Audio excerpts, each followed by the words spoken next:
E mais uma disputa entre o governo do estado e os servidores de Mato Grosso teve um desfecho. Mas a queda de braço parece estar longe do fim, Nayara. Deputados estaduais aprovaram na noite desta quinta-feira o pacote de projetos que visa estabilizar as contas do estado.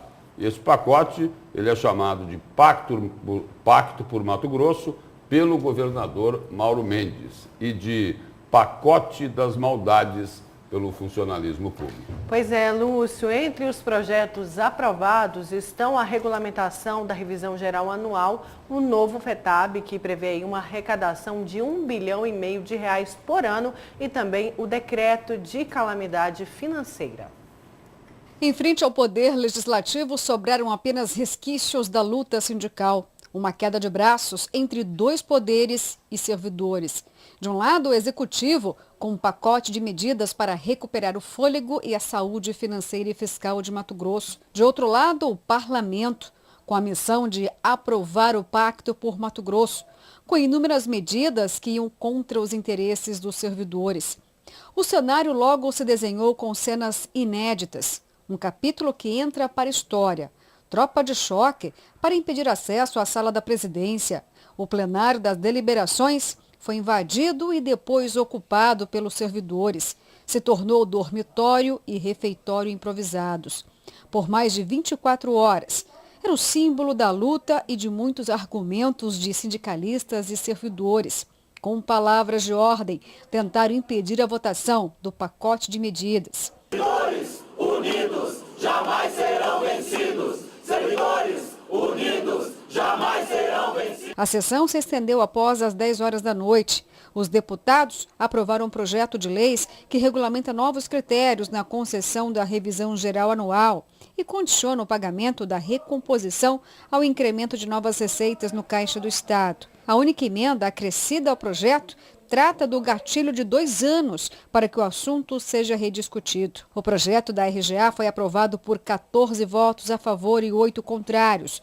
Votaram contra a matéria os deputados Janaína Riva, do MDB, Max Russi, do PSB, Allan Kardec, do PDT, Wilson Santos, do PSDB, Saturnino Masson, do PSDB, Guilherme Maluf, também do PSDB, Leonardo Albuquerque, do SD e Vanclei Carvalho, do PV. Nesse pacote de emendas, nós colocamos várias emendas, por exemplo, com relação ao RGA, fazendo uma revisão a cada 2 anos, que foi acordado com alguns segmentos, né? Então isso não ficou totalmente ruim para os servidores. Nós também colocamos a emenda, junto com outros deputados, pela permanência da Empae e também a MT Desenvolve, dando prazo para que elas se mostrem economicamente viável e administrativamente viável, né? A lei do FETAB também. Nós acreditamos que, como um todo, ainda não ficou ruim, não. Ficou mais ou menos salutar, até tanto é que teve a votação normal, os servidores contestaram, porque o pacote realmente não era o que eles queriam nesse exato momento, né? Mas nós acreditamos que para o Estado de Mato Grosso vai ser importante nesse momento. Os deputados aprovaram ainda o projeto de lei do novo FETAB. O substitutivo pode manter a previsão de que o fundo vai arrecadar aproximadamente R$1,5 bilhão ao ano. Em relação à lei de responsabilidade fiscal, os deputados alteraram o artigo que previa limites na autonomia financeira dos poderes. As principais modificações ficaram restritas à lei de responsabilidade fiscal, com 10 emendas aprovadas. Não foi o que o governo mandou e também não foi o que o fórum queria. Ficou algo intermediário. Em relação ao FETAB, foi uma vitória da sociedade mato-grossense. Taxar o agronegócio foi uma conquista da sociedade. E o agro que concordou, veio à mesa, negociou, fez suas ponderações, fez suas emendas e acabamos aprovando um texto de consenso. Governo, Assembleia e o setor produtivo do agronegócio.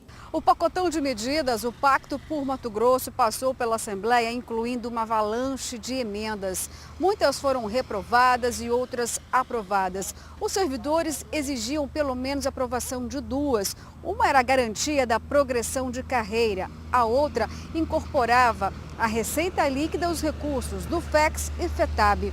Essas 2 emendas foram aprovadas. Mesmo assim, os servidores não estão contentes. O Fórum Sindical reagenda novas assembleias. Pode haver um indicativo de greve com várias categorias. Não vamos tomar decisão precipitada, nós vamos reunir o grupo dos presidentes sindicatos, buscar um caminho coletivo, vamos sim dialogar com as categorias através das assembleias e vamos buscar um caminho unificado, sem desespero. E no momento certo nós vamos dar resposta. A nossa categoria já fez a assembleia no dia 21, na segunda-feira próxima passada, e já foi deliberado o que o Fórum Sindical tomar de decisão, nós vamos acatar. Por exemplo, esses salários atrasados é um grande trunfo para a gente construir uma greve, porque não é justo. Você vê, tem pessoas lá de novembro, que fez aniversário em novembro, era para receber o 13º, o que eles fizeram? Eles anteciparam nos bancos onde tem as suas contas, e quando saiu o salário dia 21 de novembro, o banco simplesmente tomou o dinheiro. Tem nego que está desde novembro sem receber. Fazer greve ou não é algo que compete exclusivamente aos servidores.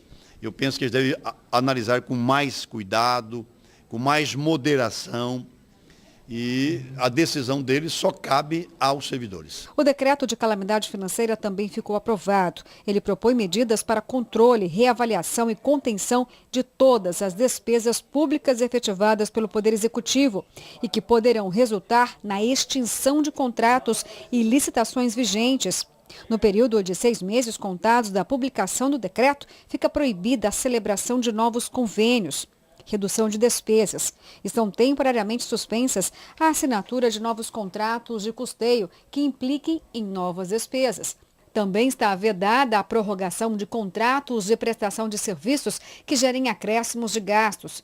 A medida inclui a proibição de contratação de cursos, seminários, congressos, simpósios e qualquer forma de capacitação e treinamento dos servidores públicos.